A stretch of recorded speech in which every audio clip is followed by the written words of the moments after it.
এই পার্টি অফিসকে ধ্বংস করতে চায়, এই বাংলাদেশের উন্নয়নের মাইল ফলককে চূর্ণ বিচূর্ণ করে দিতে চায়, তাদেরকে ইতিমধ্যেই চিহ্নিত করা হয়েছে।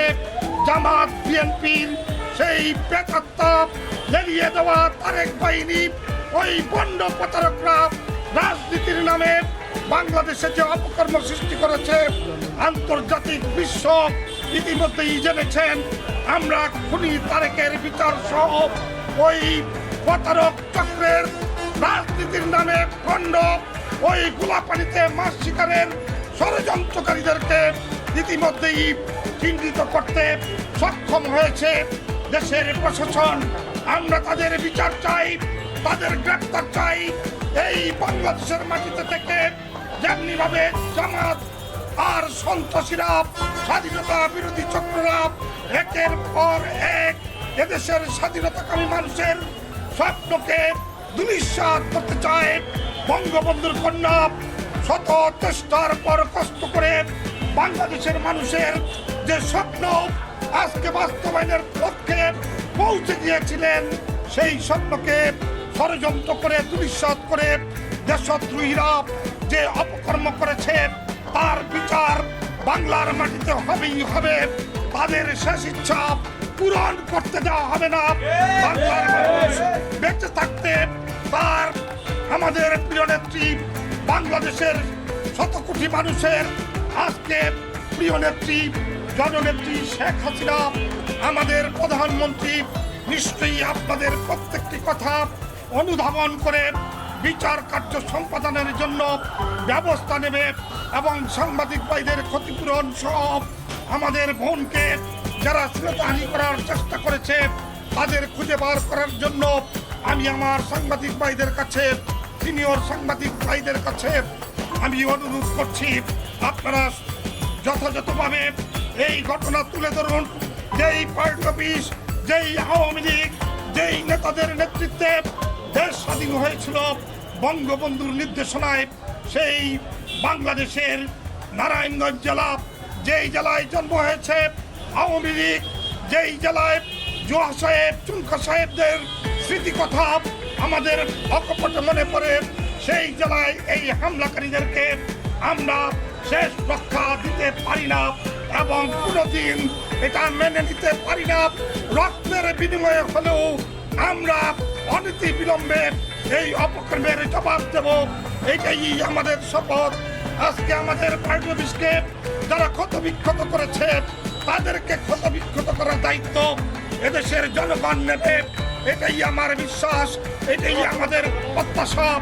আশা করব বঙ্গবন্ধুর কন্যা ধৈর্য সহ্য সব কিছু মোকাবেলা করে দীর্ঘ এই স্বাধীনতার 52 বছর পর আমাদের যে কল্পনার বাংলাদেশ, স্বাধীনতাকামী মানুষের প্রত্যাশার বাংলাদেশ উপহার দিয়েছে, সেখানে মেট্রো রেলে আঘাত আনা হয়েছে। আপনারা দেখেছেন কিভাবে সরকারি স্থাপনা গাড়িগুলি পুড়ে ছারখার করে দিয়েছে, নারায়ণগঞ্জে যাত্রী সেবা শীতল বাসগুলিকে কিভাবে পুড়ে দিয়েছে। আমাদের এই নারায়ণগঞ্জের মানুষের একমাত্র প্রত্যাশার ঠিকানা সিটি কর্পোরেশনকে কিভাবে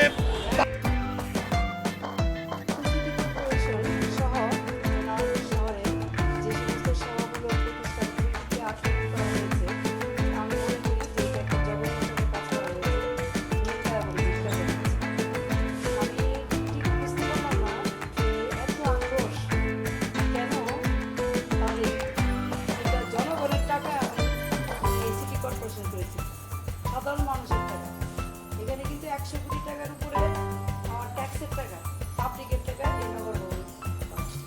নগর ভবন না, চিন্তা পাঠাগার, আমাদের টুয়েল প্লাজা এবং আমাদের যে বঙ্গবন্ধু উদ্যান যেটা ছিল, আমাদের মুরালটাকে যেভাবে ভাড়া হয়েছে, আগুন লাগানো হয়েছে, আমাদের নিজস্ব জনগণের টাকা ছিল।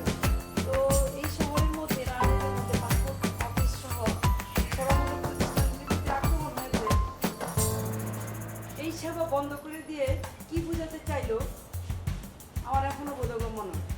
এত হিংস্র রাজনীতির শিকার এই বাংলাদেশ কেন? এই দেশটা তো আমাদের সকলে। আর জাতীয় পর্যায়ের কথা নিয়ে আমি নাই বললাম, জাতীয় নেতৃত্ব বলবেন।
এখন আমরা পরাজিত শক্তি না, আমরা ভাবতে পারিনি যে তারা এত জঘন্য হবে। মানুষের ব্যবসা প্রতিষ্ঠানে ওনারা কোনো রাজনীতি করেন না। 1 মিলিয়ন 1.5 মিলিয়ন ডলারের মাল পুড়িয়ে দিয়েছে, 26টা এসি বাস পুড়িয়েছে, আওয়ামী লীগের বিষয়ে হামলা করেছে। এইটাতে আমার কাছে খুব একটা খারাপ লাগছে না। আমার কাছে যেটা খারাপ লাগছে যে একজন সাংবাদিক বোন তার দায়িত্ব পালন করতে যাচ্ছিলেন, সেই বোনটার বলতেও খারাপ লাগছে, কামিজ খুলে ফেলা হয়েছে। সে তার কাঁধের ব্যাগ দিয়ে, আপনাদের যেমন ব্যাগ আছে, ব্যাগ দিয়ে তার বুকে চেপে ধরে রেখেছিল। তারপর তার পায়জামা খুলে ফেলা হয়েছে, এক হাতে পায়জামা এক হাতে ব্যাগ। আমার সাথে তার কথা হয়েছে। একজন হিন্দু মহিলা, উনি রাস্তা দিয়ে আসছিলেন, আমি তখন হাসপাতালে ভর্তি, তারপরে আমি নারায়ণগঞ্জ চলে আসি আমার স্যালাইন খুলে। ওই ভদ্র মহিলা এবং তার মেয়ে সম্ভ্রান্ত, আমি নাম বলবো না, খুবই সম্ভ্রান্ত। তার হাতে স্বর্ণের চুড়ি ছিল 2 হাত ভরা, ওই চুড়িগুলি উনি স্বেচ্ছায় দিয়ে দিয়েছে। পরে মঙ্গলসূত্রটা চেয়েছে, উনি বলছে বাবা এটা নিও না, বাবা বলে বলছে বাবা এটা নিও না। মঙ্গলসূত্র টানতে যেয়ে ওই মহিলার ব্লাউজ খুলে ফেলা হয়েছে। তখন ওই মহিলা কী অবস্থা হতে পারে চিন্তা করতে পারেন। তারপরে তার মেয়ে 15 থেকে 16 বছর বয়স, মেয়ের শরীরে কোনো অর্নামেন্ট ছিল না। ওই মেয়েকে বলা হয়েছে তোর কাছে কি আছে, মেয়ে বলছে আমার কাছে কিচ্ছু নাই। এরপরে ওই মেয়েটার ওড়না খুলে ফেলা হয়েছে এবং তার শরীরে হাত দেওয়া হয়েছে। এরা দিনের বেলায়, দিনে দুপুরে একজন সাংবাদিককে যেভাবে নগ্ন করলো, এই 26টা বাস পুরালো, নাম্পার পুরালো, এগুলো পুরালো। এই গার্মেন্টসটা তার কি ক্ষতি করছে আমি জানি না। শুধু একটাই অপরাধ, এই এসবি গার্মেন্টসে তারা পুলিশকে পানির লাইন দিয়েছিল, কেন পুলিশ আর আনসারকে থাকতে দিয়েছিল, এই অপরাধে তাদের গার্মেন্টসটাতে আগুন দিয়ে দেওয়া হলো। আমরা ঘরে ঘরে জনগণকে উদ্বুদ্ধ করে পুলিশের থানায় আক্রমণ করতে গেছিল। নারায়ণগঞ্জ শহর, ফতুল্লা, সিদ্ধিগঞ্জ খালি করতে আমাদের 1-2 ঘন্টার সময় নিয়েছি আমরা, কিন্তু ওদের সমস্ত আস্তানাটা ছিল এই সাইনবোর্ড এলাকায়। এবং এটা নারায়ণগঞ্জের লোক না, সারা বাংলাদেশ থেকে এসে ওখানে জমায়েত হয়েছিল শিবিরের ক্যাডাররা, জঙ্গিরা।